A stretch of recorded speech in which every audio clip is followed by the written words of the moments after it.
النهارده بقى هقول لكم ازاي تعملوا فتة شاورما اللحمه بالثوميه، وازاي كمان تعملوا فتة الفراخ الكريسبي اللي عليها صوص جبنه هتطلع معاكم زي بتاعه بره بالظبط. هقول لكم كمان ازاي تعملوا صوص الثوميه، وازاي تتحكموا في الخفيه والتقل بتاعها، وازاي تعملوا رز اصفر زي بتاع المطاعم من غير ما يكون فيه كركم، وكمان تعملوا شاورما لحمه من غير لا بصل ولا فلفل. وكمان دي من اكتر الاكلات اللي تقدروا تقدموها بطريقه شيك جدا وتزينوها. تعالوا بقى دلوقتي هقول لكم ازاي عملتها وكل التفاصيل بتاعتها.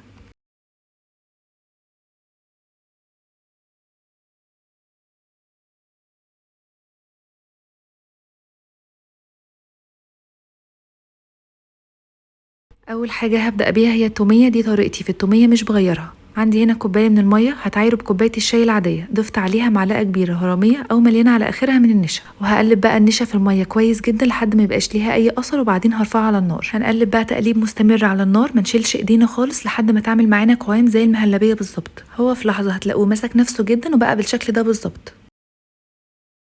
اول ما يعمل كده هنطفي النار وننقله في بوله تانية وادخله الفريزر يمسك نفسه بسرعه. المرحله دي مهمه جدا ان هو يمسك نفسه، لان كل ما مسك نفسه اكتر كل ما كان الخليط بعد كده سميك معانا او التوميه تكون سميكه معانا. بصوا بقى، هو هنا ملحقش يمسك نفسه طبعا عشان كنت مستعجله عليه في التصوير، بس هو الافضل ان هو يمسك نفسه. ضفت بقى فصين 3 من الثوم، نص معلقه صغيره من الملح، معلقه صغيره من الخل، وما تكتروش عن كده، معلقتين كبار من المايونيز، ربع كوبايه من الزيت، واختاروا زيت يكون نوعه كويس. هضرب بقى الخليط ده كويس جدا في الخلاط، وبعدين هنقله بوله وادخله التلاجة يمسك نفسه شويه، وكده تبقوا عملتوا احلى طريقه للتوميه. وكمان عايزه اقول لكم ان المايونيز اختياري، بس هو بيخليها غنيه اكتر وطعمها حلو. هدخلها بقى التلاجة ونشتغل في الشاورما. هحتاج لشاورمة اللحمة 3 4 فصوص من التوم انا بحب اكتره في الشاورما، بيديها طعم حلو قوي. استبدلت البصل الفريش بالبصل الباودر عشان تبقى حاجة سريعة كده، مش لسه هنبشر بصل ونعصره من المية. معلقة صغيرة من البابريكا، وطبعا خلطة لشاورمة اللحمة تكونوا بتحبوها. اللي بيتحكم في طعم فتة الشاورما من واحدة للتانية او من مطعم للتاني هو الخلطة اللي بيستخدموها للشاورما بتاعتهم. ضفت عليه كمان ملح وفلفل ومعلقة من الزبادي، بتديله طراوة ومزازة، طعمها بتبقى تحفة مع الشاورما. ولو هتتبلوا اللحمة من بدري ما تحطوش الملح دلوقتي، لكن انا هشتغل فيه على طول فضفت الملح عادي. وبكده تبقوا عملتوا اسرع واسهل واحلى طريقة شاورما لحمة ممكن تجربوها. انا كده تبلتها تتبيلة حلوة قوي، هركنها على جنب بقى واحضر الطاسة اللي هعمل فيها الشاورما. هحط طاسة على النار واسخنها كويس جدا، واحط فيها نقطة من الزيت واشوح فيها اللحمة.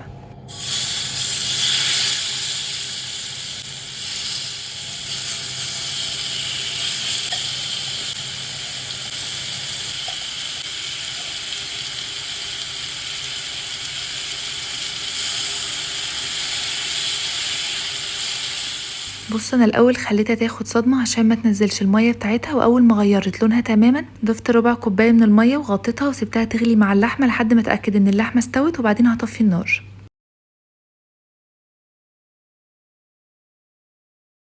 بعد ما خلصت الشاورما هركنها على جنب واحضر بقى العيش. ده رقاق طري كان عندي، قطعته مربعات، وممكن تستخدموا عيش شامي. تبلته بمعلقه صغيره من البابريكا وتوم باودر وبصل باودر ومعلقه من الزيت، وهقلبهم مع بعض بقى لحد ما العيش يتغلف بالزيت والتوابل. وبعد ما اتاكد ان هم اتقلبوا كويس جدا هحطهم في صينيه بتدخل الفرن. هدخلهم بقى فرن ساخن مسبقا على درجه حراره 200 رف وسط. هدخله تقريبا 5 دقائق ل 10 دقائق، خدوا بالكم منه جدا مش هيقعد كتير عشان هيتحرق بسرعه. وده شكله بعد التسويه، اسمعوا كده الصوت.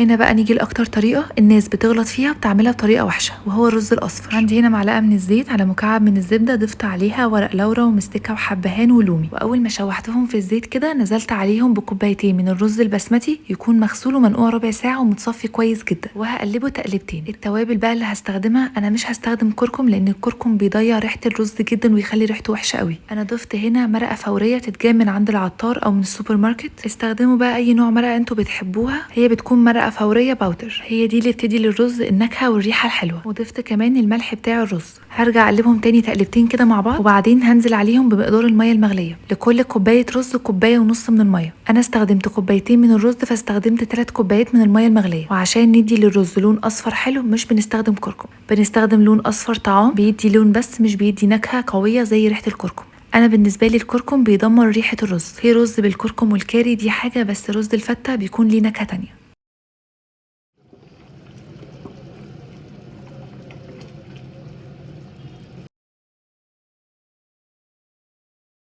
هغطيه واسيبه يغلي على نار عاليه، واول ما يتشرب هوطي عليه النار لحد ما يستوي يبقى بالشكل ده. بالشوكه مش بالمعلقه هبدا ان انا كده افلفل الرز. وكمان عشان تتاكدوا ان الرز ما يعجنش معاكم، بعد ما الرز يستوي تماما هتشيلوا الغطا من عليه وتسيبوه يطلع البخار الزياده، لان السخونيه الزايده للرز بعد التسويه بتعجنه. بصوا بقى الرز طالع اصفر ومفلفل وكل حبايه لوحدها. هتاكلوه مش هتحسوا غير بالطعم الحلو بتاع المرقه اللي انتوا ضفتوها على الرز، من غير بقى اي منكهات كتير تضيع طعم الرز. البهارات عموما سواء اللي هتتحط على الرز او الشاورما هي اللي بتتحكم في طعم الفته.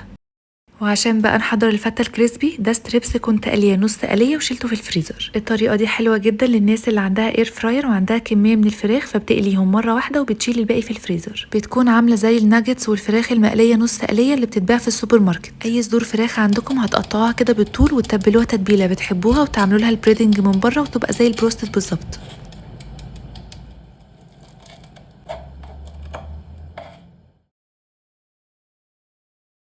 حمرتهم بقى في الاير فراير وقطعتهم، ودلوقتي بقى نبدا نشتغل في الفته. استخدمت الطبق الاسود ده عشان يبقى شكلها عامل زي اللي تشتروها من بره بالظبط. حطيت الاول العيش وبعدين ضفت عليه الرز، وبعدين بقى هبدا ان انا ارص مكعبات الفراخ اللي انا قطعتها. وبعد ما اخلص رص الفراخ هضيف عليه صوص الجبنه، هو بيتباع جاهز. انا بس خففته بنقطتين كده من اللبن عشان يبقى سهل عليا وانا بوزعه. وبس كده اسهل فته فراخ كريسبي ممكن تاكلوها. لو الفراخ كانت جاهزه عندكم وصوص الجبنه جاهز عندكم فانتوا كده مش محتاجين ان انتوا تاخدوا اي وقت وانتوا بتعملوه. كده احنا خلصنا فتة الفراخ الكريسبي، ودلوقتي بقى نعمل فتة الشاورما. هرص بقى اول طبقة من الرز. شايفين الرز مفلفل ازاي وكل حباية لوحدها ولونه ممتاز جدا. طبعا انتوا بتتحكموا في اللون على حسب النقط اللي انتوا بتضيفوها من اللون الاصفر. وزعته كده كويس الاول وبعدين ضفت العيش على الجوانب عشان الرز ما يطرهوش وكمان عشان يدي شكل حلو للطبق. عايزه اقول لكم كمان اننا بنتبل العيش فده بيفرق جدا في طعمه. وزعت بقى العيش وخلصته كله. سخنت بقى الشاورما وهضيفها على الرز. كمان انا كنت بعمل حركه حلوه قوي في الشاورما دي، ان انا بضيف فحم بتدخن الشاورما بتاعتي زي كأنكم بتدخنوا كفتة بالظبط. بتنقل طعم الفتة في حتة تانية خالص، لكن في دراسات قالت انها مضرة. حطيت بقى التومية في كيس حلواني وخففتها بشوية من اللبن. وزعتها كده بالشكل ده عشان تدي للطبق شكل حلو، وباقي كمية التومية وزعتها في اطباق صغيرة، وزينتها كمان بحاجة خضرة كده من عندي عشان تدي شكل حلو للطبق. وبس كده، ده تزيين الطبق التقليدي بتاع الفتة.